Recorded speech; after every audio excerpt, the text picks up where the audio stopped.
in Iran, including Revolutionary Guard. White হাউসে বসে যখন ডোনাল্ড ট্রাম্প মধ্যপ্রাচ্যের দেশগুলোর ওপর মার্কিন শর্ত চাপিয়ে দেওয়ার চড়া হুঁশিয়ারি দিচ্ছিলেন, তার কয়েক ঘন্টার মধ্যেই ওয়াশিংটনকে স্পষ্ট ও কড়া জবাব দিল সৌদি আরব।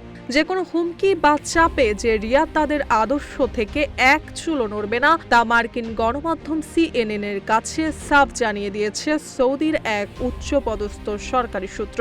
রিয়াদের অবস্থান এবারও স্বাধীন ফিলিস্তিনের রাষ্ট্র গঠনের সুনির্দিষ্ট ও স্থায়ী পথ তৈরি না হওয়া পর্যন্ত ইসরায়েলের সঙ্গে কোনো ধরনের কূটনৈতিক সম্পর্ক স্থাপন করবে না সৌদি আরব। আমেরিকার প্রেসিডেন্ট ডোনাল্ড ট্রাম্প তার সামাজিক যোগাযোগ মাধ্যমে দাবি করেন, ইরানের সঙ্গে আমেরিকার পরমাণু ও শান্তি চুক্তির চূড়ান্ত হওয়ার পথ তৈরি হচ্ছে।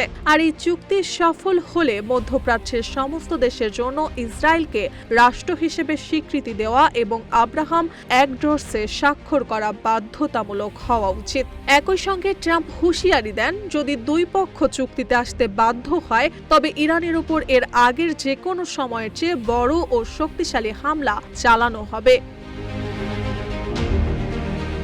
ডোনাল্ড ট্রাম্প তার প্রথম মেয়াদে যুক্তরাষ্ট্রের মধ্যস্থতায় ইসরায়েলের সঙ্গে সংযুক্ত আরব আমিরাত, বাহরাইন ও মরক্কোর সম্পর্ক স্বাভাবিক করতে এই আব্রাহাম চুক্তি সই করেছিলেন। তখন থেকে সৌদি আরব এই জোটে যোগ দেওয়ার প্রধান শর্ত হিসেবে ফিলিস্তিন ইস্যুকে ঢাল হিসেবে ব্যবহার করে আসছে।